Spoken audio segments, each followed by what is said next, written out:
네, 오늘 아침 뉴스의 맥을 짚어드리는 시간이죠. 뉴스연구소 경향신문 박순봉 기자, 또 김준일 시사평론가와 함께합니다. 안녕하세요. 안녕하세요. 네, 박순봉 기자, 첫 번째 키워드부터 볼까요? 여야 특검 대치전국. 특검. 예, 내란 관련 종합특검법이 발의됐고 상정이 됐죠. 네, 민주당 주도로 어제 본회의에 상정이 됐고요. 이 상정됐다라는 거는 안건으로 올려졌다라는 뜻이기 때문에 이제 의결만 남은 상태입니다. 민주당 의석수가 과반이 넘기 때문에 통과 직전 상태다 이렇게 볼 수는 있는데, 다만 이제 야당, 특히 이제 이 법안에 반대하는 게 국민의힘하고 개혁신당이거든요. 예. 마지막 수단인 필리버스터를 어제 시작을 했습니다. 천하람 개혁신당 의원이 시작을 했고요. 지금 방금 전에 제가 확인을 해보니까 아직 하고 있더라고요. 예. 어제 오후 한 3시 40분쯤부터 시작을 했으니까 지금 한 15시간 정도 진행이 되고 있는 상황입니다. 천하람 의원의 주장은 이 종합특검은 그 죽음 권력 부관 참시하는 재탕 3탕 특검이다. 그러니까 이거 말고 통일교 특검, 동공천 특검, 이거 김병기 의원하고 강선 예. 의원 의혹 얘기하는 거거든요. 이 살아있는 권력의 부패를 드러내는 그런 특검을 해야 된다 이렇게 주장을 하고 있습니다. 근데 필리버스터가 시작이 되긴 했지만 지금 계속 이런 풍경이 반복이 되고 있는데, 그 민주당이 토론 종결 동의안을 냈거든요. 이건 이제 제적 의원 5분의 3 이상이 찬성을 하면은 종결을 24시간 만에 시킬 수 있는 그런 내용입니다. 그러면 오늘 오후 3시 넘어서 4시 좀 다 돼서 이때까지 되는 거죠? 네, 한 3시 40분쯤에 종료가 될 건데, 지금 종료시킬 수 있는 의석수를 이미 확보해 둔 상태예요. 그러니까 민주당만으로는 안 되는데 범 여권 다 합치면 181석이거든요. 그래서 예. 종결은 예정이 돼 있는 상황입니다. 이 2차 종합특검 그 내용은 어떻게 됩니까? 작년 말에 3대 특검, 그러니까 내란 특검, 김건희 특검, 최상병 특검 이거 모아가지고 3대 특검이라고 부르는데 기한이 다 종료가 됐거든요.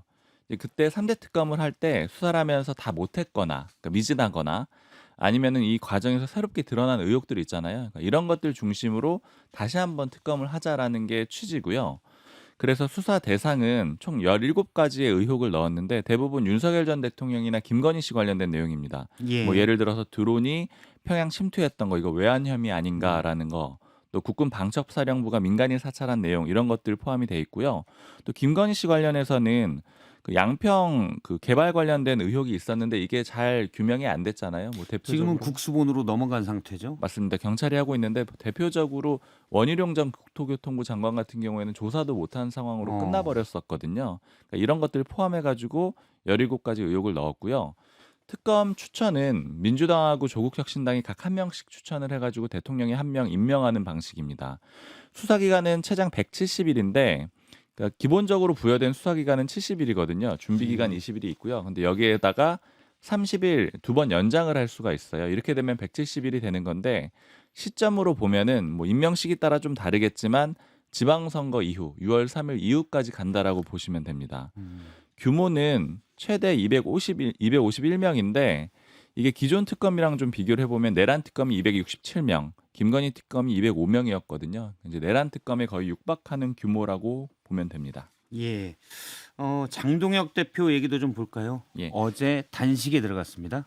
이 법안에 대해서 지금 국민의힘하고 개혁신당이 반대하고 있다라고 말씀드렸잖아요. 그래서 장동혁 대표하고 이준석 개혁신당 대표하고 둘이 공동 단식할 수도 있다 이런 구상도 있었거든요. 예. 일단 지금 이준석 대표는 해외 출장 중입니다. 그래서 장동혁 대표가 먼저 단식을 어제 시작을 했습니다.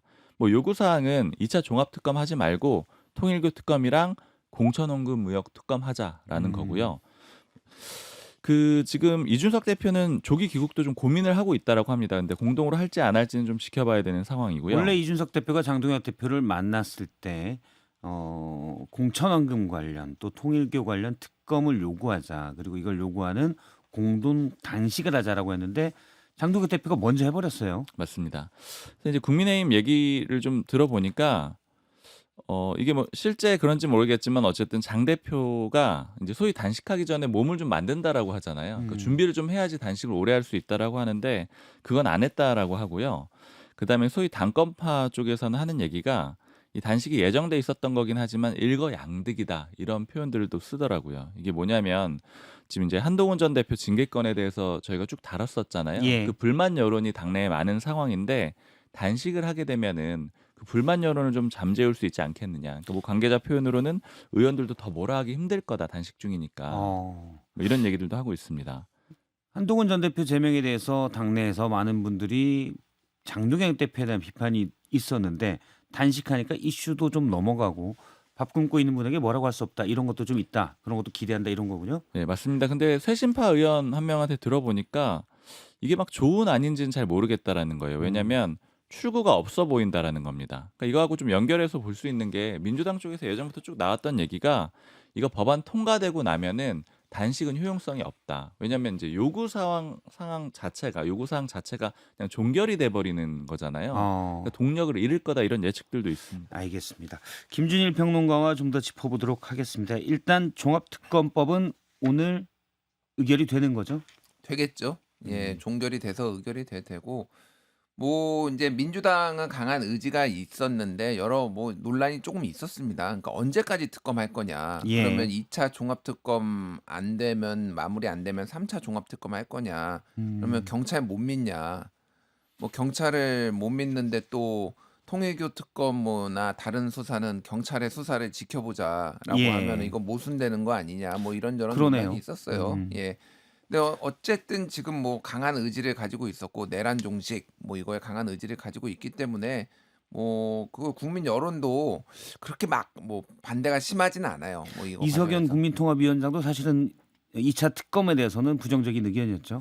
저도 뭐 사실 약간 음. 이거는 굳이 할 필요가 있느냐 이런 음. 취지의 얘기도 다른 방송에서도 하긴 했는데 뭐 어쨌든 특검이 하든 뭐 아니면 경찰이 하든 뭐 남은 과제를 이제 수사를 해야 되는 거는 맞고 그러니까 뭐 특검으로 이제 가닥이 정해졌으면 결국은 이게 야당에서는 지금 야당 말살하려는 거 아니냐. 그리고 이제 지방선거를 노린 거다. 뭐 이렇게 지금 음. 보고 있는 상황입니다. 그래서 지금 뭐 천하람 개혁신당 원내대표가 지금 그 필리버스터를 하는 거는 2차 종합특검을 막는 것도 있지만은 그건 뭐 막을 수 없잖아요, 사실. 예. 그거보다는 오히려 통일교 특검하고 공천원금 특검 해야 된다라는 당위성. 야당이 좀 주장한 특검을 하자. 천나람 대표가 그 얘기를 했어요. 재탐 삼탕으로 죽은 권력을 부관 참시하는 2차 종합특검이 지금 필요한 게 아니라 음. 살아있는 권력의 부패를 도려내는 통일교 특검과 동공천 특검이 필요하다. 이런 얘기를 했습니다. 그래서 이제 두 양당의 공조가 어디까지 이루어질 것이냐. 근데 저는 이제 이게 그 장도혁 대표가 이제 갑자기 단식에 들어간 게 하나는 당내에서 계속 이제 한동훈 제명 징계 가지고 이제 논란이 있으니까 더 이상 그 얘기 하지 마라라는 걸로 좀 한 것도 같고 이게 전에 이재명 대표가 단식을 예. 한 적이 있어요. 윤석열 정부의 국정 기조 전환. 그 왜 이런 거를 하냐 갑자기. 명분도 약하고 좀 뭐 이상하다 이런 얘기들이 있었지만 그때 24일간 단식을 하면서 어. 확실하게 어떤 당내의 주도권을 잡았거든요. 당내 리더십이 좀 흔들리는 상황, 본인의 사법 리스크 때문에. 예. 그러니까 모든 이제 이슈를 본인이 좀 주도할 수 있고 뉴스도 만들어낼 수 있고 뭐 이런 것들, 이런 것들을 조금 벤치마킹한 거 아니냐. 과거에 이재명 야당 대표의 그 단식을 그런 생각이 좀 듭니다. 앞서 박순봉 기자가 그 얘기했잖아요. 일단 2차 종합특검에 대해서 반대하는 의미의 단식인데 무기한이라고 했지만 오늘 오후에 4시쯤에 특검법이 통과되면 일단 목표가 없어졌는데 그럼 단식을 계속 할 거냐 안 할 거냐 이게 좀 궁금하긴 합니다. 근데 2차 종합특검을 막겠다라는 것보다는 지금 양특검, 쌍특검을 그것도 같이 요구하는 도입하겠다라는 게 좀 더 커 보여요. 그거는. 방점은 그래서 거기에 찍혔다. 예, 거기에 찍혀 있습니다. 어차피 이건 못 막으니까 그 특검을 민주당에서 응해라. 그래서 이게 이제 민주당에서는 한동훈 제명 문제 가지고 지금 피하려는 거 아니냐 이렇게 얘기는 하고 있는데 막상 이제 길어지면은 좀 이제 고민이 될 거예요. 막 이제 2주 막 넘어가고 그러면 이제 어떻게 할 거냐 이 부분을. 그래서 지금 뭐 쟁점들이 있는데 뭐 신천지를 넣을 거냐 말 거냐 그리고 그 김병기, 강선우 이거를 그 특검으로 할 거냐 말 거냐 이거는 민주당이 좀 난색을 표하고 있거든요. 예. 근데 그 좀 이제 정치적 승부수가 될 수 있을지 개혁신당하고 원래 뭐 같이 단식하는 거를 좀 얘기를 했다가 먼저 치고 나갔잖아요. 이게 어떻게 보면은 개혁신당에 너무 107석이 3석에 끌려다니는 거 아니냐 이거 여론을 좀 의식한 건 아니냐 그 생각도 들어요. 그러니까 같이 하면은 스포트라이트를 상대적으로 더 받는 거는 상대적으로 정치적 이득을 보는 건 이준석 대표가 더 보는 거 아니냐 이런 얘기도 있었거든요. 일단 제1야당이 주도하겠다. 예, 그래서 이 모든 이런 이슈들을 내가 주도하겠다라는 성격이 좀 짙어 보입니다. 알겠습니다. 박수문 기자, 두 번째 이슈 볼까요? 좀 비슷한 내용인 것 같기도 하고. 한동훈에 기회 준다는 장동혁. 예, 이거 이제 한동훈 전 대표와 장동혁 현 대표의 관계만 좀 집중적으로 보도록 하겠습니다. 일단 제명 파장이 지속되고 있죠. 네.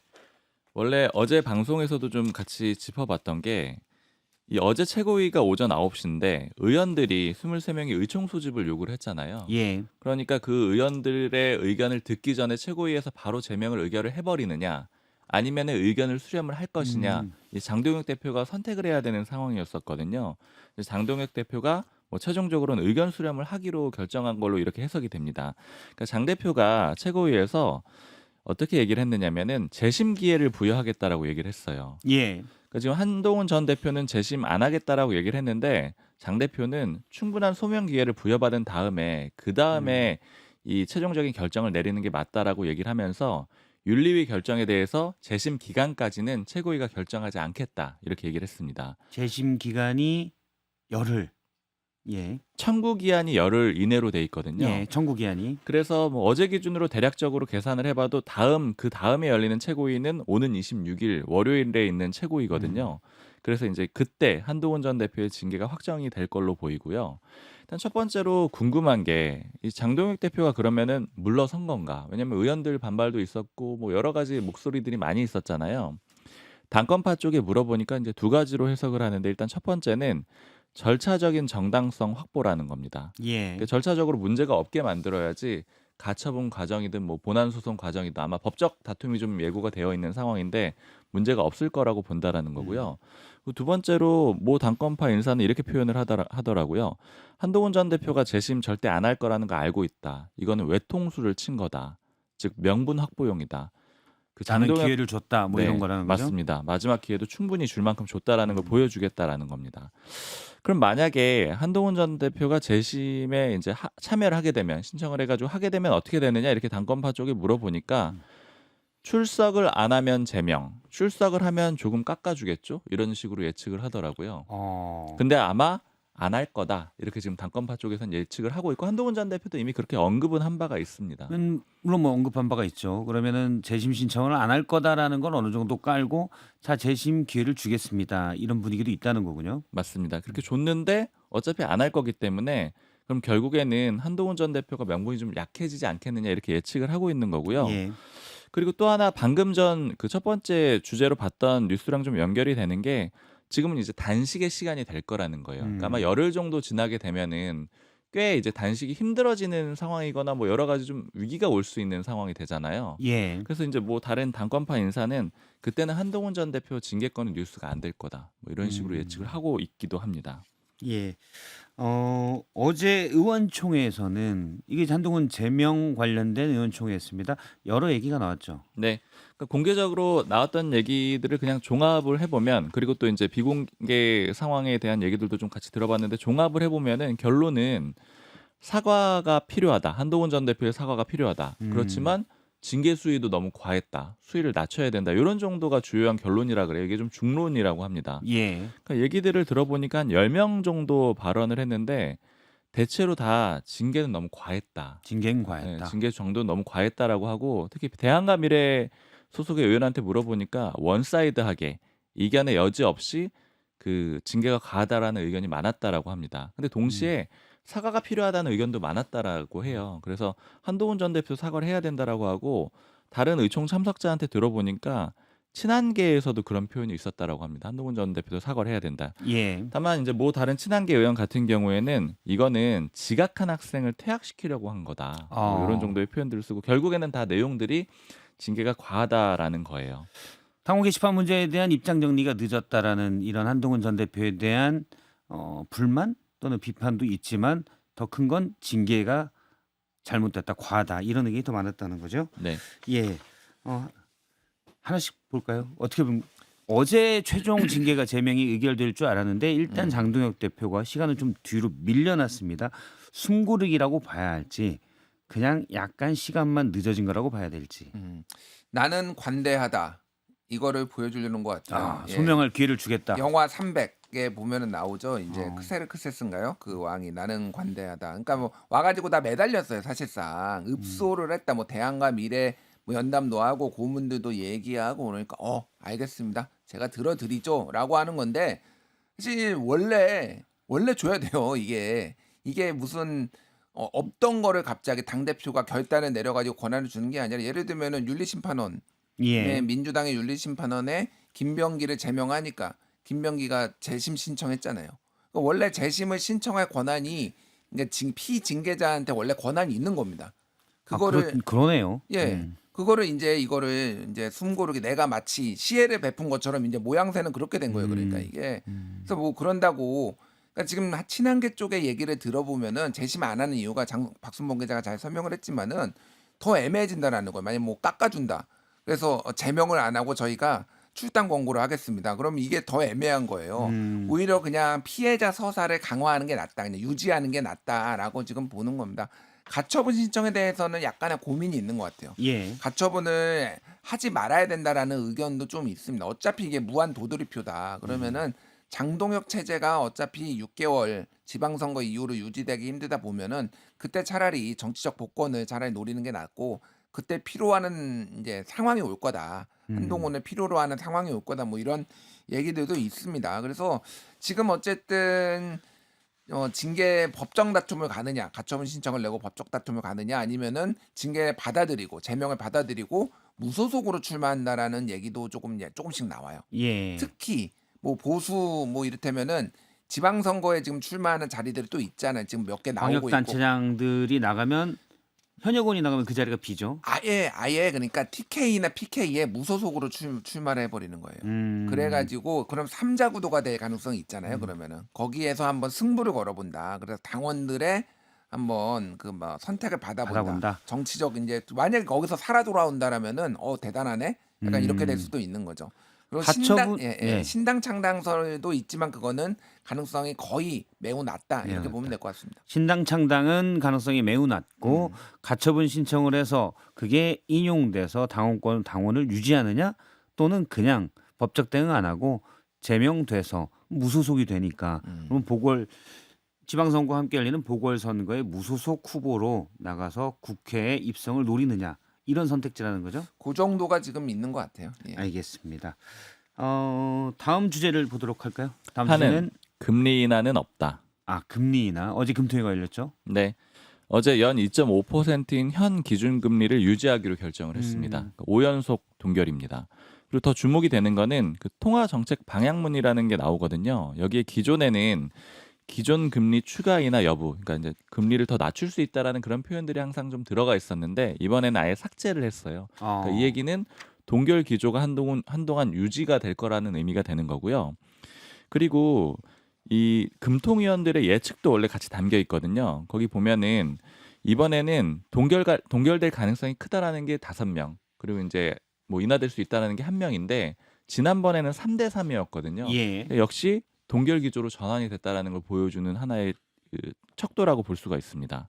그럼 왜 동결을 했느냐? 크게 2가지 이유를 들고 있는데 이창용 총재가 직접 설명을 했거든요. 첫 번째는 지금 환율입니다. 그러니까 환율이 계속 높아져가지고 걱정이 많았고 좀 내려오긴 했지만 다시 또 들썩들썩하고 있는 그런 상황이거든요. 환율 때문에 동결을 했다라는 거고요. 그러니까 환율 때문이라는 건 금리가 내려가고 돈이 좀 더 풀리면 사실 우리나라 원화값이 싸지게 되고 이건 환율이 오르고 환율에 부담을 줄 수 있다 이런 거군요. 맞습니다. 환율이 더 올라갈 수가 있다라는 거죠. 그리고 반대로 금리를 올려가지고 환율을 잡을 수도 있긴 한데 그렇게 해야 된다라고 주장하는 사람들도 있거든요. 근데 여기에 대해서도 이창용 총재는 완전히 반박을 했는데 왜냐면은 금리로 환율을 잡으려면은 한 2에서 3%포인트를 올려야 된다라는 거예요. 예. 근데 그렇게 올려버리면은 굉장히 많은 사람들이 금리로 좀 고통을 받을 수가 있다. 그래서 빚이 많은 분들, 네. 뭐 집 대출 이런 많은 분들은 갑자기 부담이 크죠. 그렇죠. 뭐 가계부채 있는 경우에는 굉장히 어려워질 수가 있으니까 그 안은 아예 고려하고 있지 않다라고 선을 그었고요. 그리고 지금 수도권 집값은 계속 아파트 중심으로 오르고 있잖아요. 그러니까 반대로 또 금리를 내려버리게 되면은 집값이 더 올라버릴 수가 있기 때문에 동결 기조를 했다라는 그런 설명을 했습니다. 예, 보통 금리 인하를 못한다 할 때는 부동산 시장이 불안해서 이런 이유가 많이 들어가는데 이번에는 환율이 앞에 갔네요. 기자간담회를 이제 하잖아요. 설명을 하잖아요. 예. 이창용 하는 총재가 환율이라는 단어를 64번 썼어요. 그러니까 이게 다른 거 없어요. 지금 뭐 여러 가지 이유가 있겠지만은 지금 한은에서 보는 거는 환율 때문이다. 이 모든 게. 그리고 지금 설명을 했지만은 이게 금리를 인하를 하지 않더라도 그 가능성에 대해서 이제 거기다 쓰거든요. 그래서 예를 들면 이런 거예요. 지난해 11월에는 금리 인하 여부 및 시기를 조절하겠다. 이렇게 얘기를 이제 써놨는데 아예 금리 인하 뭐 조절 뭐 이런 거 아예 다 빼버렸어요. 그러니까 이거 그 얘기는 앞으로도 금리 인하 안 하고 최소 동결. 야 그러면 이거 인상까지 가는 거 아니야? 뭐 이런 얘기까지 나올 정도로 이게 강경해졌다. 당분간은 금리 인하 말도 꺼내지 마라 이런 얘기네요. 네, 그렇습니다. 그러니까 이게 뭐 하느니 중요한 거는 어쨌든 시그널을 명확하게 보내주면은 시장 참여자들이 기업이라든지 금융권이라든지 이런 데들 이제 계획을 짜는 거잖아요. 예. 지금은 이제 그거를 다 금리 인하는 끝났다라고 지금 보는 거고 그래서 채권 금리가 어제 많이 올랐어요.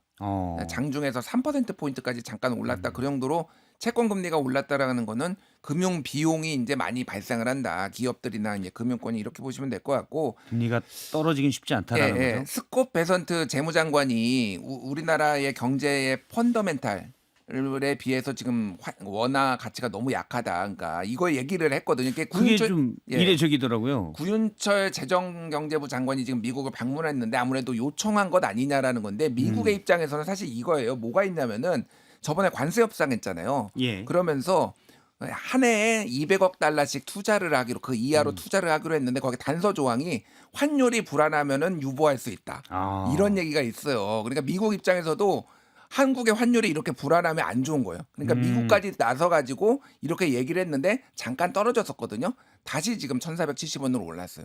그래서 지금 지난번에 1,480원대에서 한번 구두 개입을 세게 하고 하느니 돈을 풀었다라는 추정이 나왔거든요. 예. 그러니까 외화를. 지금 다시 위협을 받고 있다. 이거 지금 굉장히 골칫거리가 됐습니다. 환율이 계속 문제인데 정부도 뭐 아무튼 팔을 걷어붙였다. 여러 대책들을 내놓고 있어요. 여러 대책들을 내놨는데 이미 앞서서 내놨던 막 이렇게 이르면 뭐 서학개미라고 하죠. 이런데 돌아오면은 이게 세금도 깎아주겠다 막 이런 것까지 내놨는데 다시 내렸다가 또 오르고 있거든요. 이게 내성이 좀 생기는 거 아니냐. 약간 예. 우려가 있어요. 그리고 우리나라가 지금 역대 코스피가 4,700을 돌파해서 800까지 갔는데 그런데도 계속 서학개미들은 지금 외국 주식 사고 미국 주식 사고 있거든요. 우리나라 주식도 사고 그러면 또 미국 주식 사는 분도 있고 미국 주식 사려면 달러로 사야 되니까 달러로 사야 되니까. 달러를 막 살려고 하니 환율이 오르는 그런 거죠. 그런 것들이 계속 이어지고 있다. 얼마나 올라야지 도대체 국장으로 돌아오실 건지 좀 궁금합니다. 예. 알겠습니다. 미국에서 벌어서 국장으로 오기를 바란다는 김준일 평론가님의 얘기였고요. 오늘 두 분 얘기 여기까지 듣도록 하겠습니다. 고맙습니다. 감사합니다.